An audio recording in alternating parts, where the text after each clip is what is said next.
അപ്പൊ നമ്മുടെ പ്രോബ്ലം ഇതാണ്. L of cos cubed 2t, Laplace transform of cos cubed 2t. cos cubed 2t Laplace transform കണ്ടുപിടിക്കണം. അതിന് നമ്മൾ ഉപയോഗിക്കുന്ന ഫോർമുല ഇതാണ്. cos 3a. cos 3a formula 4 cos cubed a minus 3 cos a. ഇതൊരു trigonometry identity ആണ്. ഈ identity വെച്ചിട്ടാണ് നമ്മൾ ഈ പ്രോബ്ലം വർക്ക്ഔട്ട് ചെയ്യുന്നത്. അപ്പൊ ഇതിൽ നിന്ന് 4 cos cubed a നമുക്ക് എന്ത് കിട്ടും? ഈ 3 cos a അങ്ങോട്ട് കൊണ്ടുപോകുമ്പോ cos 3a plus 3 cos a. ഈ മൈനസ് 3 cos a ലെഫ്റ്റിലേക്ക് ഷിഫ്റ്റ് ചെയ്യുമ്പോൾ cos 3a plus 3 cos a എന്ന് കിട്ടും.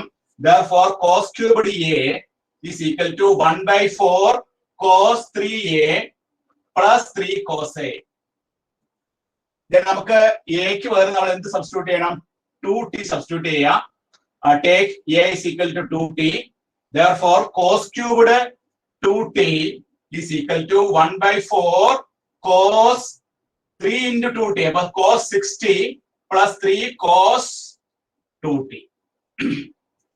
By using the formula, we find out cos cubed 2t in terms of cos. 1/4 into cos 60 plus 3 cos 2t. Then നമ്മൾ ഇങ്ങനെ എഴുതാം 1/4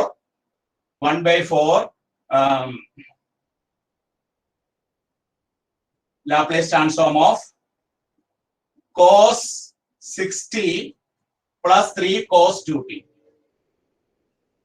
That is 1/4 into Laplace transform of cos 60 plus 3 into Laplace transform of cos 2t. ഇത് രണ്ടായിട്ട് split ചെയ്യും.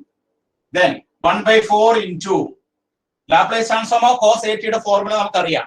Laplace transform cos 80 എന്ന് പറഞ്ഞാൽ s by s square plus a square ആണ്. അപ്പൊ ഇവിടെ നമുക്ക് s by s square plus 36 plus 3 into ഇവിടെ നമുക്ക് s square plus 4. ഈ പ്രോബ്ലത്തിന്റെ ആൻസർ ഇതാണ്. Laplace transform of cos cubed 2t is equal to 1/4 into s by s square plus 36 plus 3s by s square plus 4. ഇതാണ് നമുക്ക് കിട്ടുന്ന answer കേട്ടോ.